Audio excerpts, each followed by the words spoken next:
Welcome to Her Life Unscripted podcast, inspiring burnt out, stressed out, and stretched thin women to embrace the unscriptedness of life. Hosted by Anna Osborne.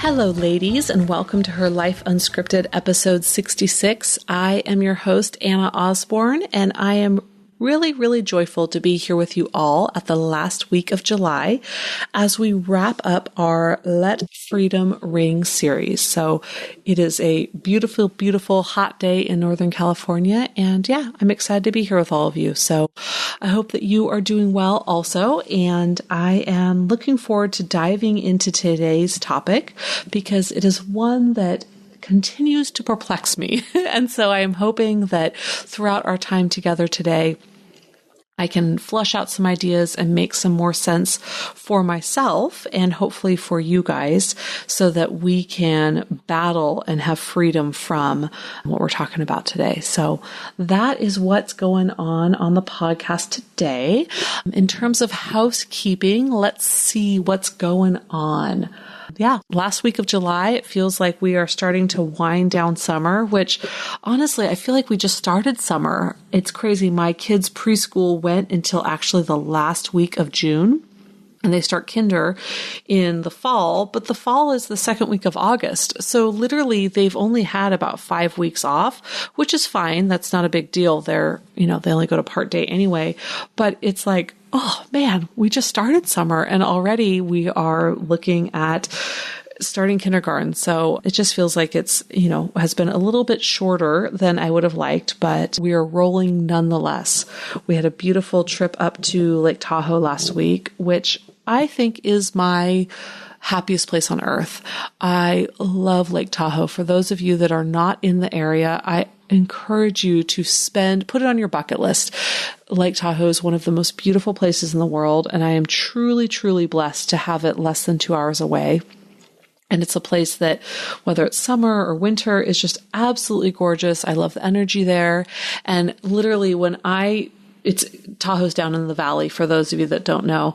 But when you drop into Tahoe Valley, you climb, and you hit the summit and then you drop down.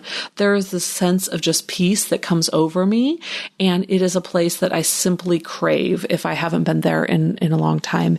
And every summer we go for about a week and we try and do a couple trips up during the winter and springtime too. But the summer trip is one that I just truly look forward to. And we're fresh back from it from last week. And it was beautiful and gorgeous. So I encourage those of you that have never been to Lake Tahoe to put it on your list. It is truly worth visiting. And for those of you that go frequently, I know you know what I'm talking about. So that's what's going on with me.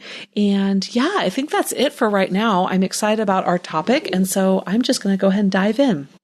So today we are talking about comparisons and this idea of letting freedom ring, right? Of being able to release ourselves and find freedom from comparisons. And the thing about comparisons, I think for me, is I want to understand the why. Right? Why do we do this to ourselves? Why do we torture ourselves with comparisons? And so kind of researching this topic and trying to figure out, first of all, why the heck we do it. Because for me, when I find the root of something and I can better understand why we do it, I feel like I can better move away from it if it no longer serves me. So looking at kind of this history of comparisons, the best research or the most interesting thing that I found in my research is this idea that we are not born with the ability to compare. Blew me away, right? I'm sure it's mind-boggling for you too, but we were not born with that ability. It was something that we develop over time. And looking at my kids now, they've been in preschool for a few years and starting kinder here in a few weeks, is they definitely compare themselves. And it's a newer thing about who buckles their seatbelt the fastest, right? Or who finishes their dinner the fastest. I mean, it's crazy that they find ways to compare and compete around this idea of, who does this the fastest and who's better at that and who's better at this. And it's crazy to me. And I try and, kind of break that habit or have conversations around why does it matter who's buckling their seatbelt the faster in the car? At the end of the day, you're both buckled. But I realize that I'm also fighting an uphill battle in a lot of ways because comparisons are out there always, right? I go to the grocery store and I'm comparing which of the two salad dressings I want to buy. We're constantly comparing. And so it is not far for us to move that comparison from other things to other people, right? Comparing ourselves to others. And the problem is that I find is that when we compare ourselves, right? Our ability, our intellect, our size, our shape, our, whatever, we are always comparing our deepest insecurity with somebody else's most shining moment.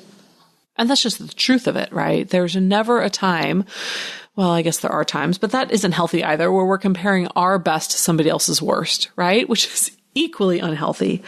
So comparisons, I believe, are garbage, but yet we cannot stop ourselves from doing it. And so my hope today, as we're talking about this, is being able to release ourselves from the bonds that, or the binds, I guess, that comparisons create for us.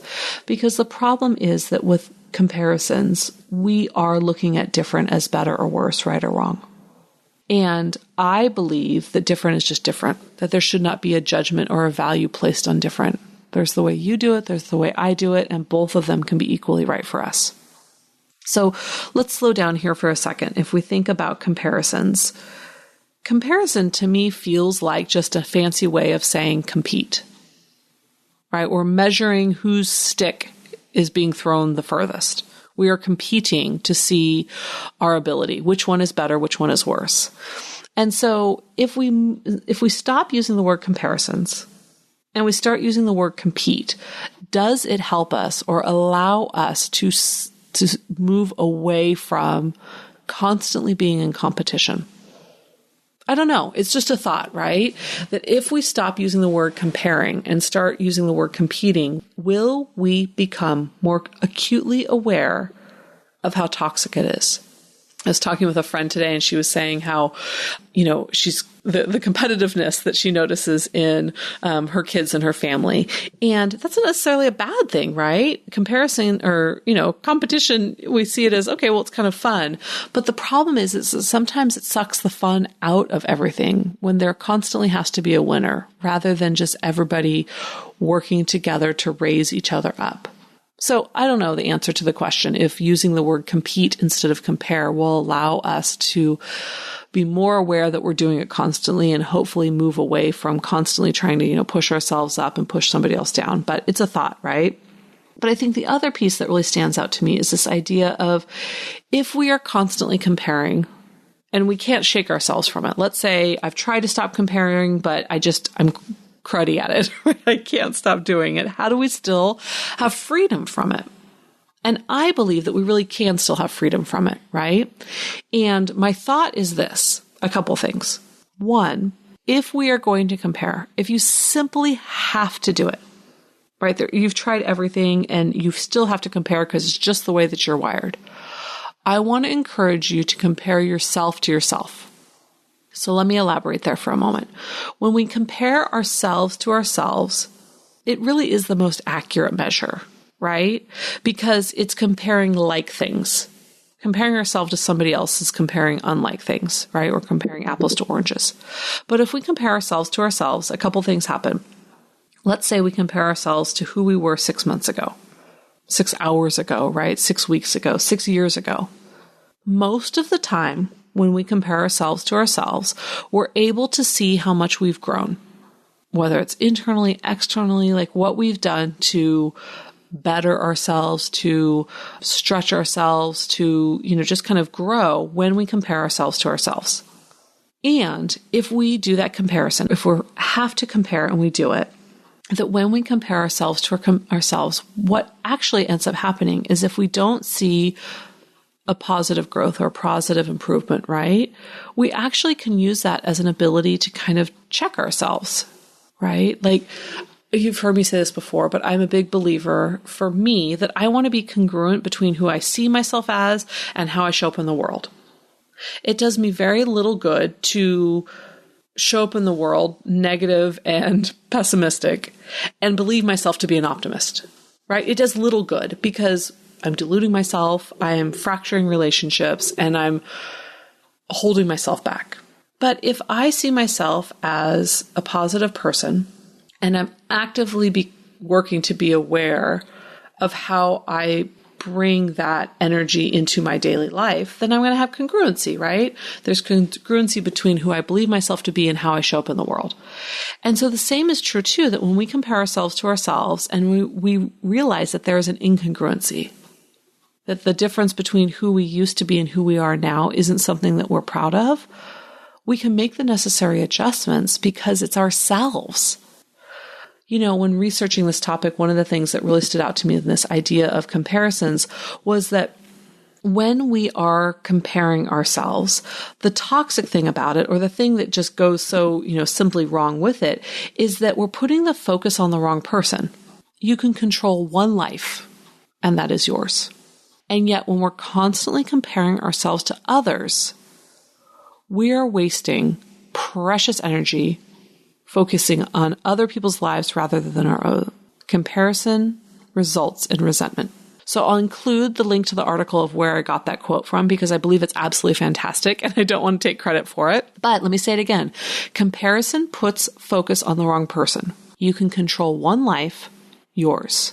But when we constantly compare ourselves to others, we waste precious energy focusing on other people's lives rather than our own. Comparisons often result in resentment.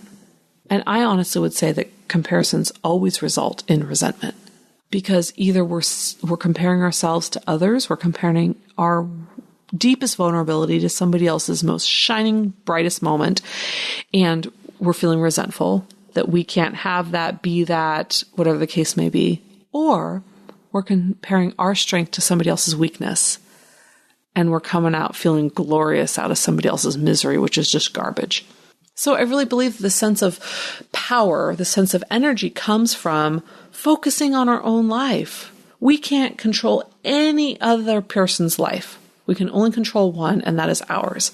And so when we focus on ourselves and challenging ourselves to grow and to push and to be better versions of who we are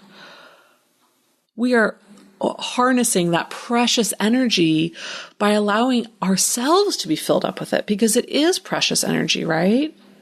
That energy is finite in that way, that the energy that we focus on, there's only so much focus to have, and that when we're focusing it all on others, there isn't any left for ourselves. Which actually, interestingly enough, is really the sentiment behind Mari and I's retreat for the Shine Retreat for Women, is this idea that energy is finite. There is abundance everywhere, but energy is finite. And that when we push all of our energy, our precious, precious energy of giving, comparing, and we don't allow that precious energy to be funneled back to us by nurturing ourselves, by receiving, that we end up being nothing to ourselves, that is the focus and the energy of the Shine Retreat, right? Of being able to recognize that comparisons do not serve us at all. They are a drain of energy because the focus is not on the most important thing. The focus is not on what we can control, and comparisons drain that from us. So thinking of this idea, right, of saying, I'm horrible at comparisons. I do it all the time and I can't stop myself. So what if we really find a way to use that kind of natural tendency of comparing in a positive way, right? I mean, we're talking about freedom this month, right? And being released from. And if we truly cannot release ourselves from comparisons, we've tried our best and we simply can't do it, then I encourage you to use that tendency for comparison in a way to really create better living, right? And so a couple of these things that I really, found important is this idea of counting our blessings, right? And so that's not a place of, well, I'm fortunate and you're not, but it's a practice of gratitude, right? I had a conversation with somebody today, a friend of mine, and she shared some stuff that was really heartbreaking. And I thought, I'm going to pray for her, right? I'm going to count my blessings that right now in this moment of my life, I have a lot of support around me. And so therefore I have extra support to offer her. Counting my blessings that right now I have the support around me. And because she doesn't in this moment, I can offer it to her because I have an abundance of it, right? So a powerful way to use comparisons in a positive way towards better living. The other is this idea of learning from others, that when there are people that, around me that are doing amazing things, and believe me, there are millions of people around me that are doing amazing things. I am so grateful for them because I get to learn from them. I get to see their success. I get to see the ways that they are just knocking it out of the park. And not to compare myself in oh, poor me, I'm not doing that. But wow, look what they're doing. I can learn from them.